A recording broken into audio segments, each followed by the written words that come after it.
Saravá, abertura dos trabalhos. Seja bem-vinda, seja bem-vindo. Essa é mais uma edição do Atina Pra Isso, que apresenta hoje o episódio extra. Para além dos programas corriqueiros extra aqui no Atina Pra Isso, serão todos aqueles episódios especiais que trazem tomadas urgentes e de absoluta importância feito o encontro de hoje.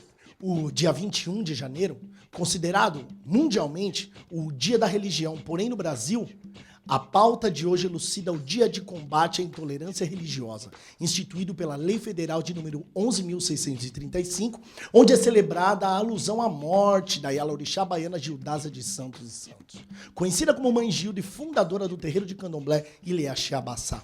Mãe Gilda teve sua casa, seus familiares e seu terreiro invadido por um grupo de religiosos fundamentalistas neopentecostais, o que lhe provocou um infarto e levou à morte.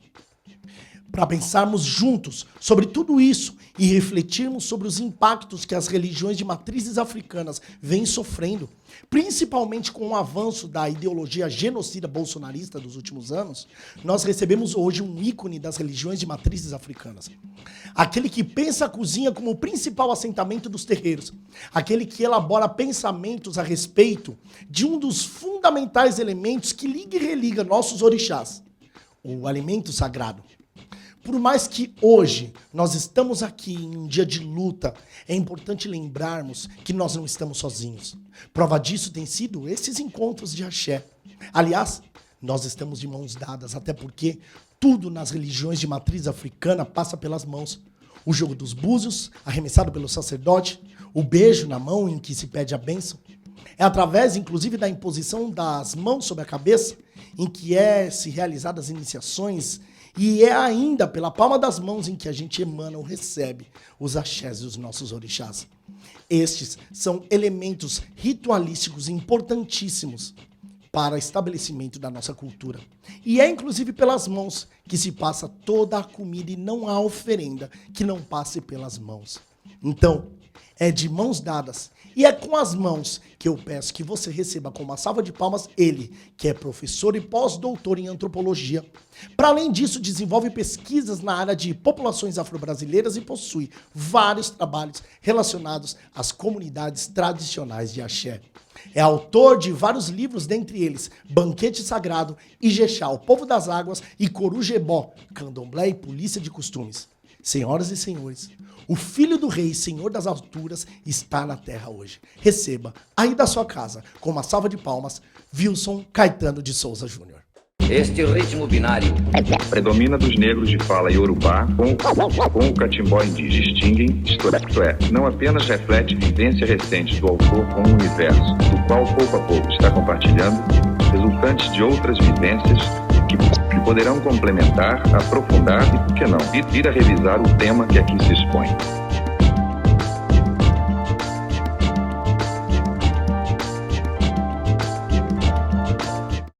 Baba Wilson, que prazer em receber o senhor aqui. O senhor está em São Paulo a passeio, o senhor veio para rito religioso. Como é que é essa relação com São Paulo que o senhor tem? É de agora ou não? Eu quero dar o meu boa noite a todos e todas vocês, falar da minha alegria de estar aqui com vocês nesse espaço. Esse que eu estou me sentindo muito acolhido, eu estou realmente em casa, porque de fato eu estou, né? Primeiro porque sou um homem de santo, sou uma pessoa de axé, e todos e todas somos pessoas de axé também, né? Bom, a minha história com São Paulo é uma história de amor, né? Eu entrei para me iniciar exatamente no dia do aniversário de São Paulo. Pronto. Né? Eu morei em São Paulo 10 anos, né? E depois de 10 anos, no ano 2000, eu retorno para Salvador para poder fazer a minha pesquisa de campo do doutorado. E lá eu fico e estou lá até hoje. Mas a gente não consegue, né, se separar daquilo que a gente ama. Então é uma cidade realmente que eu amo São Paulo. Eu sei que vocês amam também a Bahia, sei que vocês amam Salvador, sei que vocês amam a praia, mas vocês não sabem do tamanho do meu amor por essa cidade. Eu sempre falo de reencontros. Então, nesse momento aqui, nós estamos nos reencontrando. A gente não está se encontrando, nós estamos nos reencontrando. Porque o africano, ele pensa sempre assim, né? De que nós estamos todos presos e presas a esta teia da vida. Que axé, babá. Eu vou falar sobre o Corujebó. O Corujebó Ok. é um marco importantíssimo, eu acho, para o entendimento dessa sociedade e da formação da cultura de axé. O Corujebó é um marco importantíssimo. Saiu num ano muito importante, mas antes de falar do Corujebó, antes do senhor entrar, eu estava aqui na introdução falando do episódio em que Mãe Gilda foi assassinada. Eu vou utilizar desse termo porque de fato o foi. Quando Mãe Gilda foi assassinada, quais são os impactos que nessa época acontecem e como eles são rememorados? Como é trazida a memória de Mãe Gilda em Salvador nesse período tão importante em que a gente elucida os assuntos voltados ao combate da intolerância e do racismo religioso? O racismo religioso, como nós falamos hoje, é algo muito, muito presente, que está muito próximo de nós, né? Que está muito perto de nós. Hoje nós estamos falando mais porque nós estamos denunciando mais, né? Mas ao longo desse tempo, ao longo desses anos, episódios como o de Mãe Gilda, eles realmente somente se multiplicaram, mas ele também tem servido para nos empoderar, né? E lutar por nossos direitos, né?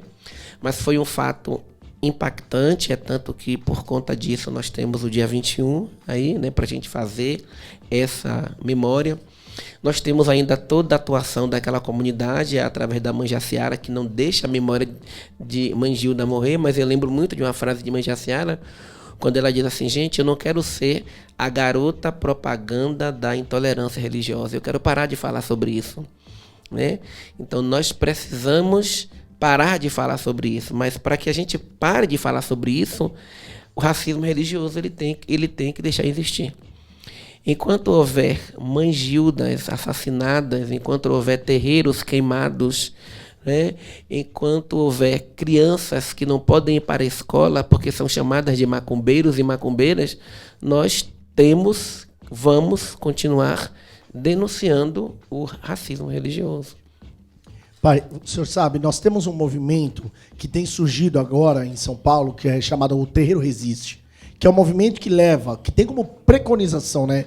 É um movimento que preconiza a retirada dos terreiros de dentro das suas comunidades, a retirada dos adeptos de dentro das suas comunidades e levar o terreiro de fato para a rua, né? É um movimento que nasce agora visto a necessidade, embora não há nada de novo, observando o fato de os nossos ancestrais já fazerem isso. É possível hoje nós pensarmos no estabelecimento da laicidade no nosso país? É possível não para os negros, né? É possível não para a gente, né? Para a gente, nós sabemos que o Estado nunca é laico, né? Porque talvez aqui menos, eu não sei, mas as pessoas, pelo menos em Salvador, não se surpreendem se você está de preto. Mas quando você coloca um branco, eles perguntam: nossa, e você é macumbeiro? Então, como branco ainda é uma cor que incomoda as pessoas, né? Como uma conta no pescoço é algo que incomoda as pessoas, né? Eu lembro que o vizinho que tentou travar uma guerra com o Xoguian, porque ele não travava guerra comigo, ele entrava com o Xoguian, né? Tentando impedir a minha comunidade de se estabelecer no local. Quando ele foi à prefeitura, né, reclamar, ele não tinha mais o que reclamar, então ele inclusive escreveu isso, ele reclamou do cheiro das comidas típicas que exalava da minha casa de dia à noite. Ele não teve mais o que reclamar. Aí disseram a ele assim: nossa, mas o senhor sabe que ele é um professor da universidade, professor isso, assim, assim, assim. Então ele disse assim: ele é isso tudo? Então não é. Então o que é que leva aquele homem a suspeitar da minha qualificação? o fato de eu ser um homem negro e religioso. Raciocínio semelhante você não tem com relação a um padre, a um judeu, a um espírita. E realmente eu hoje, fazendo uma reflexão da minha caminhada, da minha vida, qual é o momento onde eu vou me sentir mais negro, o peso de ser negro? Porque o peso que está aqui sentado, o peso, ser negro pesa, é um grande desafio, né? Foi justamente quando eu assumi um terreiro de candomblé. Quando eu digo tocar candomblé de portas abertas, né? Então por quê? Porque de fato nós não somos laicos, o nosso Estado não é laico. Então ele pode ser laico? Pode, mas não para religiões que historicamente foram professadas por homens negros e por mulheres negras. Eu não estou dizendo que são modelos religiosos que são só para negros e negras, mas que historicamente foram construídas a partir dessas visões de mundo africanas que foram construídas, conservadas ou reconstruídas aqui dentre nós, né?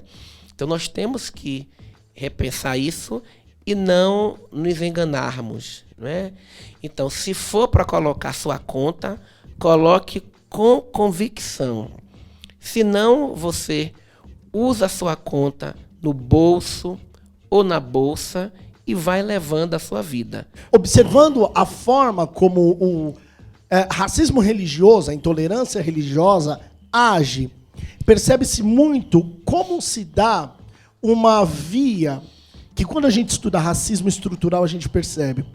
O racismo, de fato, é estrutural e, consequência disso, o racismo religioso também é estrutural, porque, por vezes, quando a gente fala racismo religioso, a gente tem por hábito imaginar: o fulano agrediu o outro porque estava com a guia, porque o terreiro estava tocando a umbanda, estava tocando o candomblé, por causa de uma oferenda. E isso está muito além dessa discussão, por vezes, imagética ou relacionada a uma ação. Pelo contrário, como o senhor mesmo disse, ele reclamava do cheiro do dendê, do cheiro do acarajé.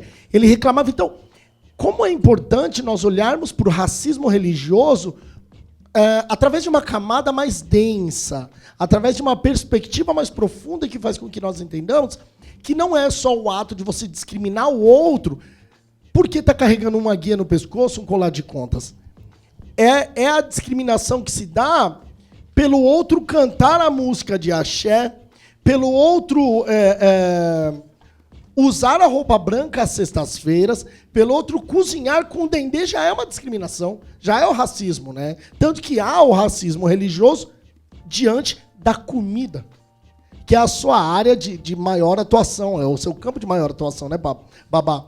Então, olhando para tudo isso, eu percebo o quanto o racismo está incutido no nosso dia a dia, para além de nós estarmos de roupa branca e de guia no pescoço. Por exemplo, quando a gente sai para comprar 4 quilos de inhame. Quando a gente sai para comprar 4 pacotes de farinha e 8 vidros de dendê. A pessoa vai olhar para você e falar: você é da macumba? Para que tanto inhame? E é engraçado que, se você está comprando qualquer outro elemento que não tenha essa relação, não se faz essa pergunta pro evangélico, não se faz essa pergunta pro cristão. Então, há um racismo religioso incutido no alimento. É isso, Babá? Você agora me fez rememorar uma história contada pelo pai Francisco de Oxum. Ele disse que foi ao Brás, naquelas casas do norte ali, e quando ele acabou de despachar a nota dele toda, quando a moça deu troco, olhou para ele e disse: Jesus te abençoe. Nossa, mesmo. Porque ele disse: eu peguei aqueles sacos todos que eu comprei e joguei em cima dela. É isso. É sobre isso. E joguei em cima dela. Então, foi uma confusão. Quer dizer, porque tem momentos que a gente entorna, né? Que o caldo entorna. Que isso é também uma maneira de nos agredir. Porque no fundo, nós levamos uma marca, nós que somos mulheres de axé, que somos pessoas de axé, nós temos signos, símbolos. É uma tatuagem que hoje está se fazendo muito, é uma conta, é um jeito, é uma maneira. As compras, ninguém compra realmente. Quem vai comprar essa quantidade de amina? Só macumbeiro, como se chama, né? Então, a fórmula Jesus te abençoe é uma maneira também de, né? É como se a gente... É uma maneira de... É sobre isso que a gente está falando mesmo aqui. São fórmulas que vão surgindo que... É um racismo religioso também, né? Qual é a contribuição que a academia lhe concedeu para hoje o senhor estar em um dos mais belos terreiros de axé da Bahia? Antes disso, deixa eu lhe perguntar outra. Sim. É a academia quem fornece subsídios para a compreensão do terreiro? Ou é o terreiro quem fornece subsídios para a compreensão daquilo que está posto na academia? Olha, a minha trajetória, eu acho que foi por isso que eu não fui padre, né? E é o segundo baiano que a gente conversa que quase foi padre. Tem um negócio na Bahia, esse negócio de ser padre. É, né? Tem. Pois é. Tem. Então, porque assim, eu sempre fui uma pessoa muito estudiosa. Eu sempre fui uma pessoa muito, muito estudiosa. Mas eu sempre tive muito entendimento daquilo que eu estava lendo. Então, eu estou falando de entendimento. É só ver a vida no terreiro. Tem pessoas no terreiro que um pai, ele dá a mesma aula para todos os filhos. Mas tem filho que aprende e tem filho que não aprende. Então, aquele que não aprende, ele não tem o entendimento. Né? É isso que eu estou falando. Entendimento é isso. É o que nós falamos de axé, né? É você ver aquela coisa, pegar. Tem filhos que você traga uma caderneta, anota. Ele pega a caderneta, ele anota, mas ele deixa a caderneta em casa. Quando é naquele dia que ele tem que fazer aquela comida, ele se esquece. Meu filho, minha filha, cadê a caderneta? Ele fica assim. Aí é fogo. Né? Então, e aí você tem que parar de cobrar aquele filho. E não é que você desiste dele, que um pai e uma mãe nunca disse que tinha um filho.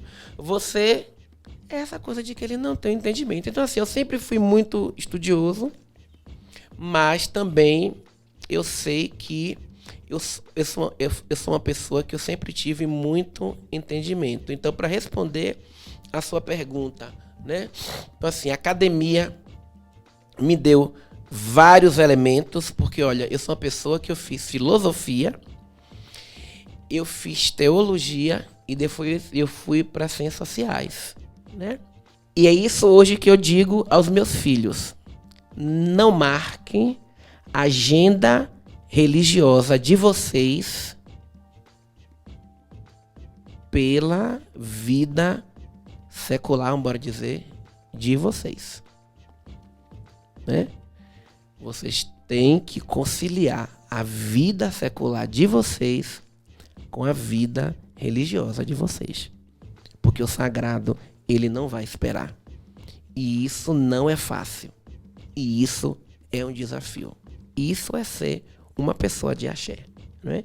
Isso é ser uma pessoa de axé. É isso que eu procuro fazer para os meus filhos. Né? Como que é esse trânsito hoje? O senhor, enquanto um babalorixá de candomblé, como que é esse trânsito entre o candomblé e a umbanda a partir da sua perspectiva e das suas ações, seus encontros lá em Salvador? Olha, eu nunca fui no terreiro de umbanda em Salvador. Eu nunca fui, não conheço. Inclusive, o pessoal que estuda umbanda critica muito, dizendo assim, tem que parar com essa coisa de dizer que em Salvador não tem umbanda. Você tem muita umbanda. Agora, eu me encontrei com muitos umbandistas agora na pandemia. Como eu atendi pessoas de umbanda. né? Porque eu percebi que assim como a violência doméstica triplicou, né? E chegava isso para a mesa do jogo da gente, as casas de Umbanda foram muito impactadas, né? Então, o que teve de centro de Umbanda que fechou em Salvador, e aí as pessoas elas iam conversar comigo. E aí eu tive que até trabalhar alguns preconceitos meus, né? Preconceito com a pombagira que eu tinha, né? Preconceito com o preto velho, preconceito com o catiço, preconceito com a cigana, né? Preconceito no sentido do conceito pré-concebido e preconceito mesmo, né? Porque como é? Se o terreiro é um lugar de acolhimento, e como é que fica uma pessoa, vou utilizar uma expressão que eu ouvi, durante 2 anos sem dar passagem pro Exu? Então, pai, o Exu quer dar passagem. Onde é que ele vai dar passagem? Só tem no meu terreiro para dar. E eu dizia, meu Deus, um Exu catiço aqui? Nunca. Mas na pandemia eu tive que acolher essas pessoas. E agora, quando eu retornar, eu tenho que resolver. Um rapaz do Espírito Santo, ele tem 2 anos que o Exu não dá passagem. Ele tá me esperando, que começou já a interferir no emprego dele. Enquanto minha casa estava aberta e ele podia ir no terreiro, eu estava dizendo a ele, não, vai levando, vai perguntando, vai fazendo. Mas quando eu chegar lá, nem que eu tenha que desvaziar o terreiro todo para ficar somente eu e ele, porque aquele negócio assim, né? Que vai vir. Então, não, mas... Né? Quando a gente for pra Bahia, vai baixar a pombagira, Exu e Preto Velho lá no terreno. Vai, né? Vai. Então, quer dizer, a minha relação com a Umbanda é uma relação muito assim distante. Ouvir a palavra de Umbaba Lorixá, de Candomblé, né? Da Bahia e sua perspectiva sobre a Umbanda também enriquece o nosso repertório a ponto de nós entendermos como que é esse entendimento a partir dos terreiros de Axé, dos terreiros de Candomblé e de Umbanda, enfim. Babá, falando um pouco sobre o Corujebó, que é um livro lançado em 2018, eu entendo o Corujebó como a arqueologia dos registros de ocorrência que ocorreram aí nesse período, né, que a gente tem de 1938 a 1976. Nós vamos falar um pouco sobre o Corujebó, mas eu quero criar um paralelo, observando essas datas, esse período, né, 38 a 76, qual é a similaridade que guarda as delegacias de costume com o período de lançamento do livro? Porque o livro foi lançado em 2018. O início como diz o grande Cornel West, da tempestade, dessa tempestade que desmantelou as nossas culturas, os nossos povos, enfim, o governo Bolsonaro. Qual é a similaridade que se tem dessas ocorrências para o dia de hoje? E vocês pensam tanta coisa, eu não pensei nada disso não, viu? Vem com o pai. Eu não pensei nada disso. Quer dizer que 2018 foi o Bozo? 2018 foi. Quando o sentimento de impunidade cresce, as pessoas parece que ficam mais ousadas, elas ficam mais atrevidas, né? Né? E isso tem manifestações muito pontuais, né? Como o surgimento em cidades como Rio de Janeiro do bonde de Jesus, vocês conhecem, né? O bonde de Jesus, que ajuda a queimar terreiros e expulsar comunidades, né? O bonde de Jesus. E até frases mesmo pontuais, né? Retrocessos. É muito ruim quando algo como o racismo, como a perseguição ou como a violência, ela se institucionaliza, né? Eu acho que é sobre isso que você quer que a gente chame a atenção. de que a partir de 2018 nós estamos assistindo à institucionalização de alguns tipos de violência que nós historicamente viemos combatendo, né? Nós temos uma série de violências aí a várias comunidades, né? Então,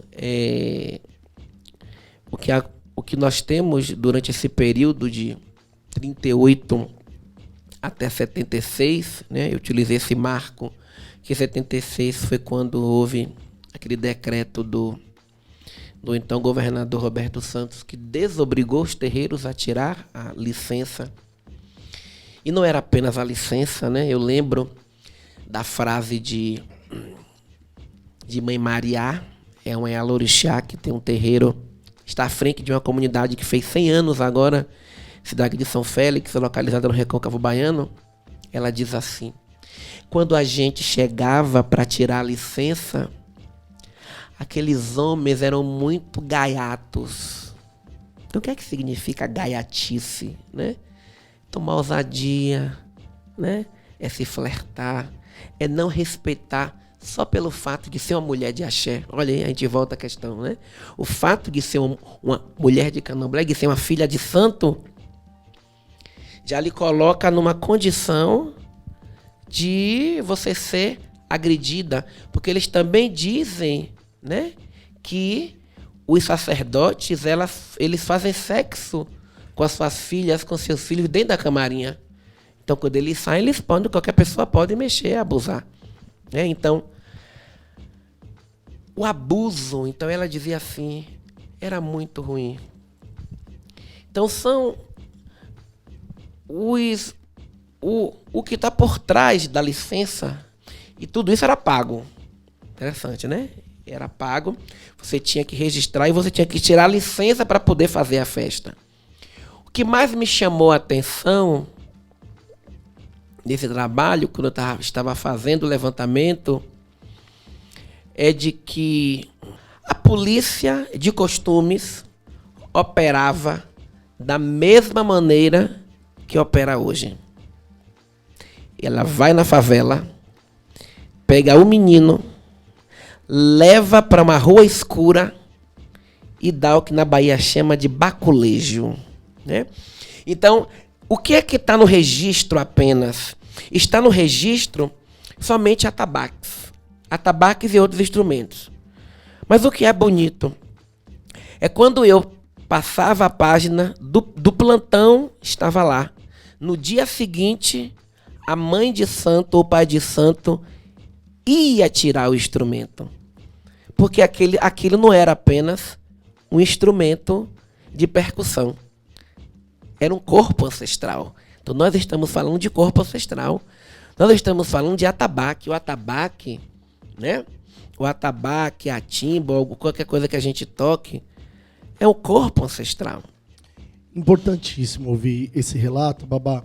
E é importante, tão quanto, conferir a ideia de que no ano passado, né, em maio, o Ilhéu Baloquê recebe a insígnia, né, de patrimônio e é reconhecido, então, como patrimônio histórico e cultural de origem africana, afro-brasileira. Num governo que destitui os nossos valores. Conseguir esse patrimônio, esse documento, conseguir esse reconhecimento social num governo que atua diretamente contra as nossas comunidades, é também uma forma de resistência? É uma forma de resistência, é uma forma de fortalecimento e é também uma maneira de dizer, de despertar nas outras comunidades a necessidade da gente continuar mantendo esse diálogo, né? Porque isso só foi possível com bastante diálogo, né? Com o poder público. Exatamente, com o poder público. Eu tenho 2 terreiros lá que já me pediram, né, o caminho. Eu disse, não, a gente vai fazer, né? Isso dá visibilidade à comunidade, isso dá visibilidade à casa e isso nos protege. Nós somos parceiros da cidade. Vocês aqui não estão numa favela, eu também não estou. Mas eu sei de comunidades que estão em comunidades periféricas, que quando ela chega, logo em seguida começa a chegar o calçamento, chega a água, chega a luz, e só chegou justamente por conta do terreiro. Sem contar do serviço de assistência que nós prestamos, né? Uma casa de umbanda, nossa, uma casa de umbanda, você tem que ter noção de psicologia, sociologia, história, economia, psicologia, sobretudo, né? Se você for apenas religioso e religiosa, a gente não consegue se manter. A gente não consegue se sustentar. Então, os terreiros, eles são responsáveis por manter a saúde da sociedade. Então, os terreiros são parceiros de uma cidade saudável. Eu lembro que isso foi um slogan, muito tempo atrás, da Rede de Religiões Afro e Saúde, né? Terreiros, parceiros de uma cidade saudável. Então, se não fosse a Umbanda, o que seria de nós? Né? Se não fosse os orixás, o que seriam de nós? Quando as pessoas chegam aqui desenganadas e o caboclo pega aquele charuto que ele fumou, manda a pessoa colocar na água e tomar um banho. Se não fosse esse caboclo, hein? O que seria desse médico? Então, nós contribuímos muito, né, com esta cidade. Esse discurso, Babá, me remete muito a um relacionamento entre o terreiro e o poder público. Consequentemente, um relacionamento entre religião e política. Hoje há, por vezes, muitos dos religiosos que vão levantar a questão de que não se mistura religião e política. É curioso ouvir essa afirmação, mas ela ainda é presente nas comunidades de axé, inclusive. Qual é a sua perspectiva a respeito da relação religião e política? O silêncio é uma maneira de se posicionar a favor da direita. Pode ver. Eu não falo de racismo. Você vê aquela pessoa extremamente racista, né? Briga de marido e mulher, ninguém mete a colher. Aquela pessoa é extremamente sexista e misógino e tóxico. Então são coisinhas que a gente vai, no decorrer da vida, eles vão dando dicas e a gente não perde mais, né? Então, religião sempre andou com política, gente. Porque ser de umbanda, ser de candomblé, é uma atitude política. Qualquer terreiro, gente, é um local político. Babá, quero caminhar para o final aqui, tá interessantíssimo. Eu queria falar mais sobre várias coisas. Queria falar um pouco do sincretismo, né? Queria trazer um pouco. Eu tô procurando aqui algum jeito de enfiar o sincretismo nessa história, mas hoje eu vou tirar férias, eu não vou falar sobre o sincretismo. Babá, qual é o papel fundamental das comunidades de axé no combate ao racismo religioso? Para além das paredes do terreiro. Eu acho que a gente tem que inverter, né? Dizer o seguinte, que ninguém tem nada a ver o que acontece da porta do terreiro para fora. Tem sim. Tem sim. Tem porque nós somos de axé, nós somos umbandistas, nós somos de candomblé, dentro e fora do terreiro. Assim como quando eu entro no meu terreiro, é o antropólogo que está entrando, então está errado dizer, quando você entrar, deixar seus títulos todos na porta. Negativo. Não. Eu me desdobrei para ser doutor, para estudar, para chegar onde eu sou. Não. Agora, o fato de eu ser o que eu sou não vai modificar o meu lugar dentro do terreiro. De jeito nenhum. Também não é certo dizer, não, o que acontece, o que eu faço do terreiro para fora, ninguém... Tem a ver sim, porque sempre acaba refletindo na comunidade. Então, qual é o papel das comunidades no combate? É uma luta de todo dia, de conscientização, né? Através de posturas diferentes, através de ação, através de acolhimento, mostrar também a prática diferente, né? Que a nossa prática é diferente. E se nós não fizermos isso, nós não vamos sobreviver. Agora a gente não pode fazer isso sozinho. A gente tem que fazer como a gente está fazendo aqui, juntos, né? Produzindo materiais informativos, aproveitando esse momento, conversando mais, falando mais, porque a nossa luta é todo dia e toda hora. Sempre foi assim e assim. Chama Ogum, coloca Ogum de frente, né? Ogum sempre... eu não tenho culpa, né? Ele que disse que ele ia de frente. Então, assim, de frente, chama Ogum, chama Exu, coloca de frente. Como é que eu faço? Eu que saio de São Paulo, quero conhecer o terreiro. Qual é o procedimento? Qual é o melhor caminho? Como que eu devo fazer para conhecer o terreiro? Liga para o meu telefone do Pai de Santo, né? Eu não tenho assessoria de imprensa, eu não tenho assessoria. Né? Faz o contato com a gente, né?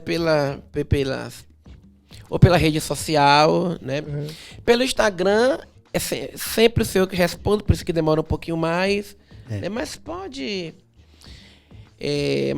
ligar direto, a gente depois passa o nosso contato, pega o contato. A gente está bem pertinho do aeroporto, né? Então marca, conhece, né? Tamo lá junto. Que bom, Babá. Babá, a nossa proposta hoje foi trazer aqui as possibilidades. Foi trazer alegria, foi trazer risada, foi trazer imponência e reconhecimento da nossa própria identidade. Essa semana é uma semana de luta, mas é muito importante a gente aprender a lutar feito pombagira, eu vou lhe ensinar. Lutar feito pombagira é andar lenta e calmamente, com todas as armas na mão, e frente ao perigo da gargalhada. Então, é sobre esse caminho que eu quero continuar andando. Eu lhe convido, assim como todos aqueles que são de axé, estão dispostos a colocar o terreiro como um lugar de acolhimento, mas também como um lugar de resistência. Eu estou muito feliz com a sua presença aqui e quero lhe dizer o quanto, não só o seu trabalho como um acadêmico, mas o seu trabalho como um babalorixá fortalece, legitima identidades e dá vida a novas pessoas. Estou muito feliz por lhe receber aqui. Espero que o senhor volte. Vou voltar, sim. Toda vez que vier para São Paulo, venha nos visitar. E eu quero, aliás, deixa eu fechar aqui com uma palavra importante.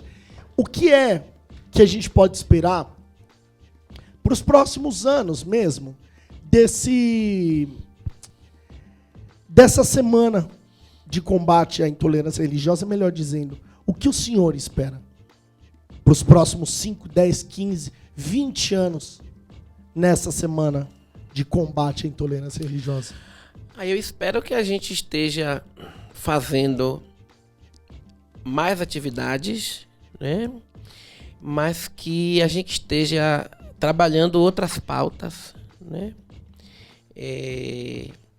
Pautas mais positivas, né? Que a gente esteja denunciando mais, ou seja, eu estou dizendo que eu espero que durante esses 10, 15 anos haja de fato uma mudança no comportamento das pessoas, ou haja mais compreensão das nossas vidas, né? Da nossa maneira de viver enquanto mulheres e homens de axé. Babá, sua bênção. Muito obrigado por essa participação. A todos que vieram, muito obrigado. Uma salva de palmas. Babá Wilson. Achei. Muito obrigado. Obrigado, babá. Obrigado, viu? Muito obrigado. Me dê um abraço aqui.